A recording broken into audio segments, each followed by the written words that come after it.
He's the Chief Finance Officer of the #1 MLM company in Asia, AIM World. He was awarded by the Bulacan Chamber of Commerce and Industry as one of the most outstanding entrepreneurs, an engineer by profession with a heart to serve. Our mentor of all mentors, Mr. Francis Miguel, and here are his 8 rules for success.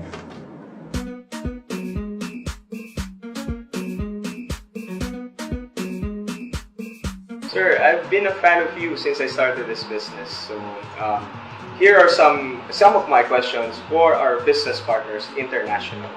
Okay, so let's start off with this. Okay, it says here that the most important key to success is attitude. Do you agree with that? Yeah, I agree, Paolo. Attitude is very important, especially the ego, the pride, and humility. You'll be having a hard time in learning the business. That's why we train people to have a good learning attitude. So you have to learn and unlearn. You have to empty your cup so that new information will come in. Aside from our company's vision and mission, what else do you think should we believe in? That's a good question, Paolo.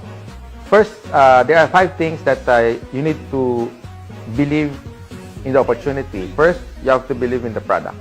You have to be a user before you can promote the product. Second, you have to believe in the company. Our company is so stable. We are now in a 10-year-old company. We're a debt-free company. We only get the best manufacturer in the world, like Nature's Way, the DSM in Germany, and the biggest supplier of whitening Perfect White in Japan.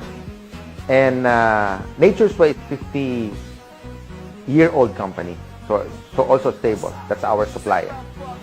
Number 3, the owners. This is very important. You have to have a direction, like Doc Ed, when he cast his vision 10 years ago. Look where we are now. We're so huge, the first 100% Philippine-owned company that conquers the world. We have innovative products, we have the best marketing plan, and the system really works from here to the world. We are the only company phased out daily. Number 4, you have to believe in your mentor, in your coach. In any business, mentor is very important. Yeah. And number 5, you have to believe in yourself. The most challenging part. In order for things to change, you have to change. You have to make a decision that will last for a lifetime. This is my craft over the last 23 years. I have to learn and unlearn. I have to believe in myself. At first, I don't see myself doing this business and making a lot of money. But hey, once you get inside and learn the trade and ask your coach how to do the business, and suddenly, slowly, it become your habit, and then it become your character. So for me, this is very important. Products, the owners, the company, your upline, or your coach or mentor, and of course yourself. You got it? How about your leaders? Should you believe in your leaders? That's the last part, because when creating a large organization, you have to believe in the people that you bring in, that one day they can also become successful. In your teachings, it says there that one should be committed to the business. Can you elaborate this further? Commitment is good, but there are 3 levels, Paolo. First, some will say, I'll try. But that's the lowest thing that you can ever say in any business. But success is not there. Because you try, what if it's rain? What if it's sunny day? So trying is the lowest part of the commitment. The second is the doing what is best, or I'm gonna do my best. But the 100% go-getter that will take success 100%, it's saying that whatever it takes. So you do the business whatever it takes? Whatever it takes. It's like saying, by all means, come hell or high water, by hook or by crook, whatever it takes. It's like saying, it's like a ketchup. You have to squeeze yourself until the last drop, Paolo. That's the best commitment ever. For that one, sir. I'll take note of that. How do you handle discouragement, and why is it essential to success? You know what, Paolo? If you're a mediocre, you just go with the flow. You don't have to learn and unlearn. You don't have to stretch yourself. You don't have to think. Because just go with the flow. But if you want something different, if you want something, an end result that is a betterment of your family, there will be a lot of challenges, discouragement, frustration, even inside your family. You got to get through that. That's what we call challenges and obstacles, so that at the end result, you can share it to people who are new in the business, because they will also face these kind of challenges along the way.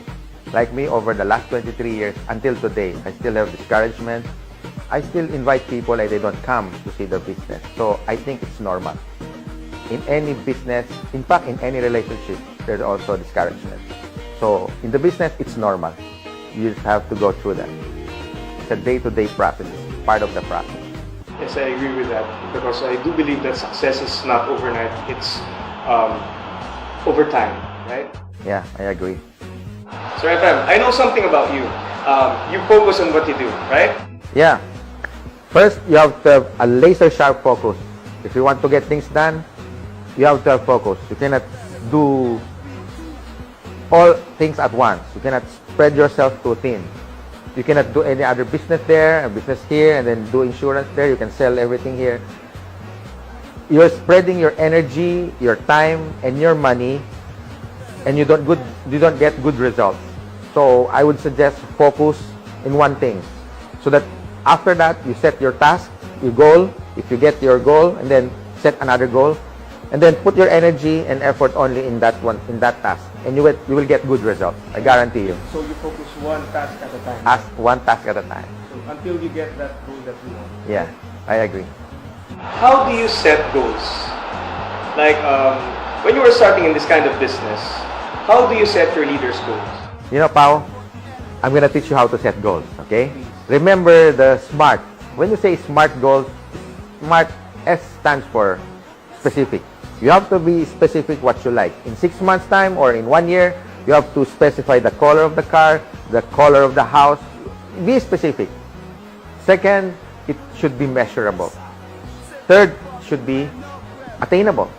Don't set goal like a Mercedes-Benz or a BMW next month. You know, it's not attainable. For me, it's not practical too. Fourth, it should be realistic also. In your situation now, where you want it to be, so just think about where you are now, so that it's a realistic goal, and then where you want to be in the next 6 months. And of course, the last thing, which is very important, the time bound, or it should have a time frame. Because if you want to set goal like next 10 years, next 5 years, it's not realistic. It should be like, what do you see? How do you see yourself 3 months from now, 6 months from now, a year from now? I should be driving a new car after a year. So that's how you set goals. So it has to be a deadline. It has to have a deadline. Now, the most important part of your, like the last question you have, how do you set goal with your leaders? First, you have to believe in your leaders. Second, you have to have a weekly meeting, gather all the mastermind group, and then you should teach them how to set goal like, oh, Pao, in 6 months' time, I should be seeing you speaking in front of a lot of people. I should be seeing you driving your own first car, or maybe you're on your way to success. So I should monitor you from time to time. I give you 2 weeks to mentor you, and after that, you go. That's how I set goal with my leaders, so that they know that we have direction. Remember, Pao, a goal is a dream with a deadline. Thank you very much. Sir FM, before I end this interview with you, I would just like to thank you for giving me this opportunity to be part in your company. And of course, do you have any last messages for us aspiring young entrepreneurs who want to be like you? Paolo, you know what? I started also at a young age, at the age of 23. And the best opportunity in the world right now, existing in our planet, is what we call the AIM Global. Because we have the 3 factors to a successful company, which is the product. It's so innovative that it can reach out any countries in the globe, any culture, especially in Africa. You know what? I learned something in Africa. This one distributor said, humility humiliates poverty. I like that quote right there, because that struck me 23 years ago. When I started my business, I have to swallow my pride, take away those ego, so that I could learn and unlearn the things that I learned from the school, and to learn new things, which will depend on my success in the future. So Paolo just learn and unlearn, and ask support and teaching, mentoring from the people who first came into the business before you. And the second is the owners. This is very important. Like Doc Ed Cabantog, the president, when he cast his vision 10 years ago, he said that our mission is to develop a distributor company, a marketing plan that will surpass any existing marketing plan in the world, and the system which helped us become a millionaire during our networking career. So we copy-paste that and then put in this company. That's why we already developed 3,000 Millionaires Club. Can you imagine 3,000 Millionaires Club members? And that includes you, Pao. Yes, I'm very thankful for that. Yeah. And in Africa also, I believe that the system, the culture, the traditional